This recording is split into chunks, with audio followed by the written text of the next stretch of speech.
Existem lugares no nosso planeta que você nunca vai encontrar em um folheto turístico.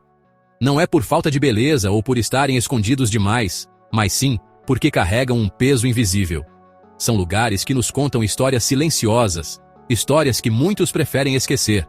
É o eco de vidas que foram interrompidas, de sonhos que desmoronaram e de futuros que nunca chegaram a existir. Eles estão lá, congelados no tempo, como monumentos de um passado que se recusa a desaparecer completamente. São cidades, vilas e ilhas que um dia pulsaram com vida, mas que hoje são apenas cascas vazias, abandonadas por causa de erros humanos, tragédias inimagináveis, a mais pura ganância ou decisões que se provaram irreversíveis. Cada janela quebrada, cada rua coberta de mato, cada objeto deixado para trás, é um capítulo de uma história muito maior. E é exatamente isso que a gente vai explorar hoje. A gente vai viajar por esses lugares, não como turistas, mas como arqueólogos da memória, tentando entender o que aconteceu. E eu te garanto, a jornada vai ser intensa.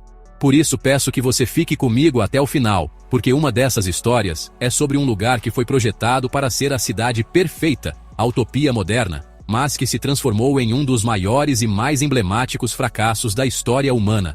É um lembrete poderoso de que nem mesmo os planos mais ambiciosos estão imunes à realidade. Então, antes de começarmos essa imersão, já se inscreve aqui no canal Veredas do Desconhecido, deixa o seu like para fortalecer o nosso trabalho e, mais importante, prepare a sua mente.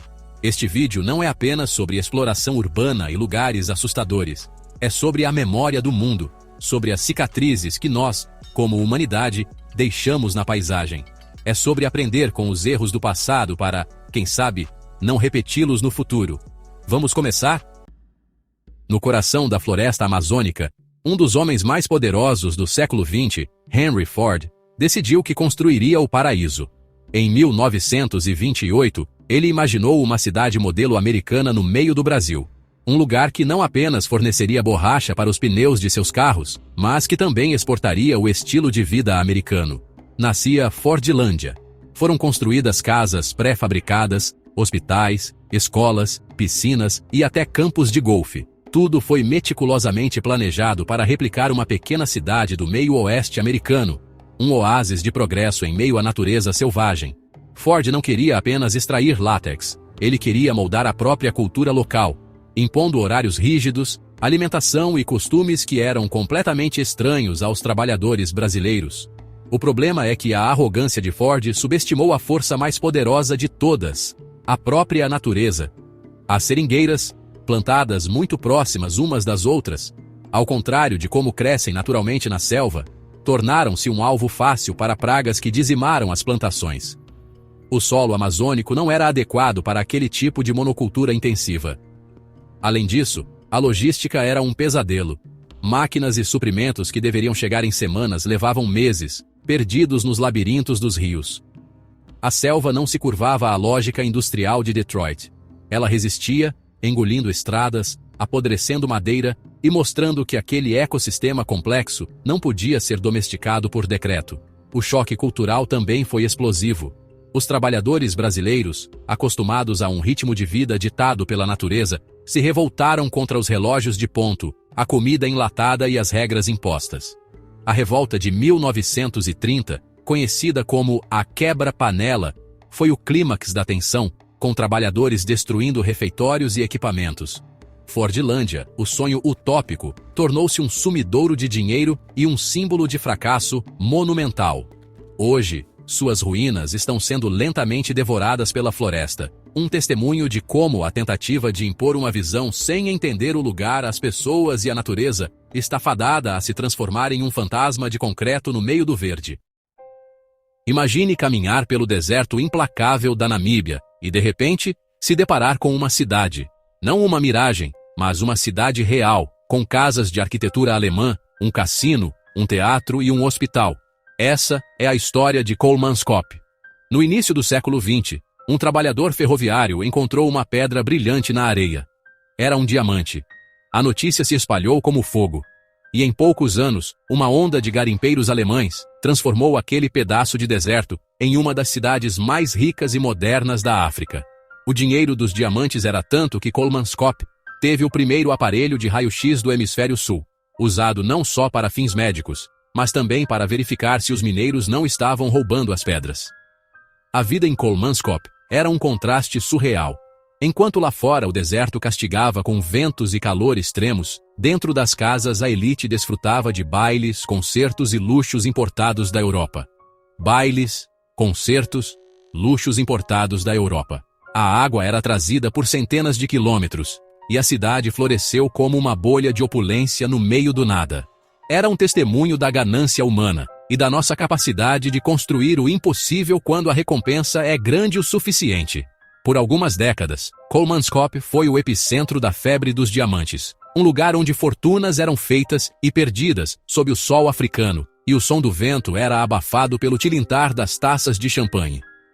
Mas, assim como surgiu rapidamente, Kolmanskop desapareceu. Na década de 1930, depósitos de diamantes muito maiores e mais fáceis de minerar foram encontrados mais ao sul, e a cidade começou a esvaziar. A ganância que a construiu foi a mesma que a sentenciou à morte. As famílias foram embora, deixando para trás suas casas, móveis e memórias.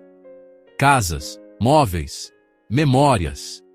O deserto, que nunca foi realmente conquistado, começou seu lento e paciente processo de reconquista. Hoje, as dunas de areia invadem as casas, enchendo cômodos até o teto, criando paisagens surreais e melancólicas. Kolmanskop é um esqueleto de um sonho de riqueza, um lembrete de que o que a natureza cede por um tempo, ela sempre toma de volta. E se eu te dissesse que existe uma cidade onde o chão queima sob seus pés? Uma cidade onde a fumaça sobe de rachaduras no asfalto e o ar tem um cheiro constante de enxofre? Essa cidade existe, ou melhor, existiu. Bem-vindo a Centralia, na Pensilvânia. Em 1962, um evento aparentemente banal deu início a uma catástrofe silenciosa e interminável. Uma tentativa de queimar o lixo em uma mina de carvão abandonada acabou incendiando uma veia de antracito que corria por baixo de toda a cidade. E esse fogo, alimentado por um labirinto subterrâneo de carvão, nunca mais foi contido. Nos anos seguintes, os moradores de Centralia tentaram viver uma vida normal, ignorando o perigo invisível que ardia sob suas casas. Mas os sinais se tornaram impossíveis de ignorar. O chão começou a ceder, abrindo buracos fumegantes nos quintais. As árvores morriam, com suas raízes cozidas pelo calor. Gases tóxicos, como o monóxido de carbono, começaram a se infiltrar nos porões, tornando as casas armadilhas mortais. A cidade, que um dia foi uma próspera comunidade de mineração, estava literalmente sendo cozida de baixo para cima. O inimigo não era algo que se podia ver ou lutar, era o próprio solo em que a cidade foi construída. O ponto de virada aconteceu em 1981, quando um garoto de 12 anos foi quase engolido por uma cratera que se abriu de repente em seu quintal. Foi o alerta final. O governo federal interveio, declarando a cidade inabitável e iniciando um programa de realocação para os moradores. A maioria aceitou e foi embora, deixando para trás a única vida que conheciam. Hoje, Centralia é uma cidade fantasma. As ruas estão rachadas e tomadas pela vegetação, e a fumaça ainda sobe do chão em vários pontos. Estima-se que há carvão suficiente para manter o fogo queimando por mais 250 anos. É um monumento sombrio a um erro simples com consequências eternas, um inferno na terra criado por um descuido humano. Alguns lugares são abandonados por desastres naturais ou erros de cálculo. Outros são esvaziados pela mais pura e incompreensível crueldade humana. É o caso de Oradour-sur-Glane, uma pequena e pacífica vila na França. Em 10 de junho de 1944, durante a Segunda Guerra Mundial, uma divisão da Waffen-SS nazista cercou a vila. Sem motivo aparente e sem qualquer ato de resistência, os soldados reuniram todos os habitantes. Os homens foram levados para celeiros e garagens, onde foram metralhados nas pernas e queimados vivos. As mulheres e crianças foram trancadas na igreja da vila, que foi então incendiada e alvejada com metralhadoras e granadas. Em questão de horas, 642 pessoas, incluindo mais de 200 crianças, foram brutalmente assassinadas. A vila inteira foi saqueada e incendiada. Apenas um punhado de pessoas conseguiu escapar para contar a história do horror. Quando a guerra terminou, o presidente francês Charles de Gaulle tomou uma decisão poderosa e comovente. Oradour-sur-Glane não seria reconstruída. Ela seria preservada exatamente como os nazistas a deixaram em ruínas. Uma nova vila foi construída ao lado, mas a original se tornou um memorial permanente, um Village Martyr ou Vila Mártir. Andar por Oradour-sur-Glane hoje é uma experiência profundamente perturbadora. Você vê os carros enferrujados parados nas ruas, exatamente onde seus donos os deixaram. Você vê as máquinas de costura dentro das casas queimadas, os esqueletos de bicicletas infantis. A igreja, com suas paredes enegrecidas pelo fogo e marcas de bala, permanece como o epicentro da tragédia. Oradour não foi abandonada, ela foi assassinada. E suas ruínas não são um convite à exploração, mas uma ordem para nunca esquecer. É a prova física de que o pior monstro não se esconde nas sombras, mas caminha à luz do dia, vestido com um uniforme e movido pelo ódio. No meio da deslumbrante Lagoa de Veneza, na Itália, existe uma pequena ilha que, olha, nenhum veneziano ousa visitar. Seu nome é Poveglia, e sua história é tão sombria que acabou se tornando um sinônimo de morte e sofrimento. O passado macabro desse lugar começa lá na Idade Média, durante os surtos da peste negra. Poveglia virou uma ilha de quarentena, um destino para onde os doentes de Veneza eram enviados para morrer, bem longe da população saudável. Estima-se que mais de 160 mil pessoas foram levadas para lá, e seus corpos eram queimados em piras gigantes. O solo da ilha, dizem, é composto por mais de 50% de cinzas humanas. E, sinceramente, a história de Poveglia não melhora com o tempo. Em 1922, um hospital psiquiátrico foi construído sobre esse solo sagrado de morte. E é aí que a história se mistura com a lenda. Existem relatos de um médico sádico que realizava lobotomias e experimentos terríveis em seus pacientes, usando ferramentas primitivas como martelos e cinzéis. Os pacientes, já atormentados por suas próprias mentes, contavam que ouviam os sussurros e lamentos dos fantasmas da peste. A loucura parecia emanar da própria ilha, como um eco do sofrimento acumulado ao longo dos séculos. A lenda diz que o próprio médico, atormentado pelos espíritos que ele havia torturado e pelos fantasmas da ilha, enlouqueceu. Ele teria subido na torre do sino do hospital e se jogado para a morte. Uma enfermeira que presenciou o evento teria dito que ele não morreu com a queda, mas foi sufocado por uma névoa que subiu do chão. O hospital foi fechado em 1968, e desde então, a ilha está completamente abandonada e fechada ao público. Poveglia é mais do que um lugar abandonado, é um repositório de dor. Um lugar onde a linha entre história e lenda se apaga, deixando para trás apenas o medo e um silêncio pesado que nem mesmo os barcos de turistas ousam quebrar. Do céu, ela parece um navio de guerra de concreto ancorado no meio do oceano. Mas, na verdade, não é um navio.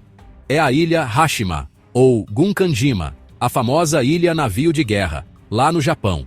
No final do século XIX, foi descoberto carvão sob essa pequena rocha no mar. E a empresa Mitsubishi comprou a ilha para começar uma operação de mineração submarina. Para abrigar os milhares de trabalhadores, um complexo de concreto foi erguido, transformando a ilha em uma verdadeira cidade vertical.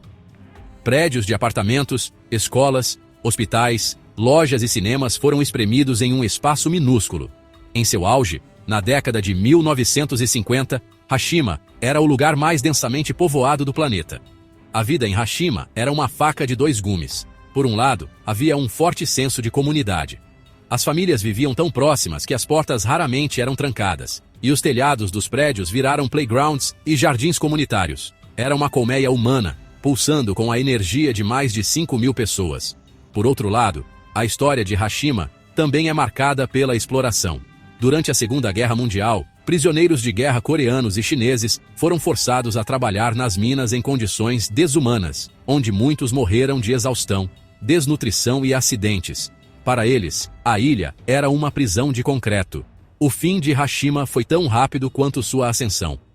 Na década de 1960, o petróleo substituiu o carvão como principal fonte de energia do Japão, e as minas de carvão se tornaram obsoletas. Em 1974, a Mitsubishi anunciou o fechamento da mina. Em apenas 3 meses, a ilha mais densamente povoada do mundo ficou completamente vazia. Os moradores partiram às pressas, deixando tudo para trás: televisões, móveis, brinquedos infantis. Hoje, Hashima é um patrimônio mundial da Unesco. Uma cidade fantasma que o tempo e os tufões estão lentamente desmantelando. É um símbolo poderoso da rápida ascensão e queda da era industrial. Um mundo de concreto que foi construído para durar, mas abandonado em um piscar de olhos. Quando olhamos para Fordlândia, Colemanskop, Centralia, Oradour-sur-Glane, Poveglia e Hiroshima, enxergamos mais do que apenas ruínas. A gente vê consequências. Esses lugares não estão vazios por acaso. Eles são o resultado direto das nossas ações, ou, às vezes, da nossa falta de ação. São as cicatrizes físicas deixadas no planeta pela arrogância, pela ganância, pelo ódio, pelo descuido e, claro, pela simples e trágica falibilidade humana. Cada uma dessas histórias funciona como um espelho, refletindo uma faceta diferente da nossa própria natureza e da nossa relação com o mundo que a gente habita, e com as pessoas com quem o compartilhamos. Essas cidades e ilhas fantasmas são verdadeiras lições congeladas no tempo.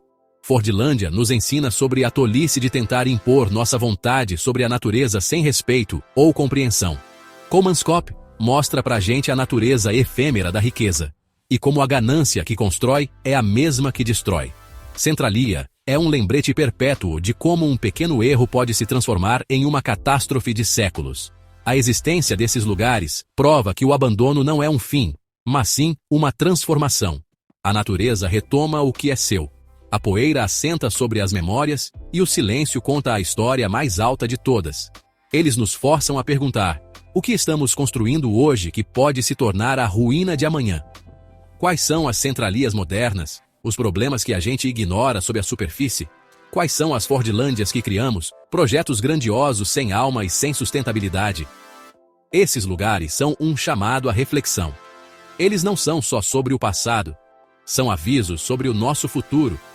Eles nos lembram que cada decisão tem um peso, e que as estruturas mais fortes não são feitas de concreto ou aço, mas de sabedoria, empatia e respeito. E agora, eu quero saber de você. Já tinha ouvido falar destes lugares? Comente, deixe seu like, se inscreva e compartilhe. Obrigado pela companhia. Nos vemos na próxima.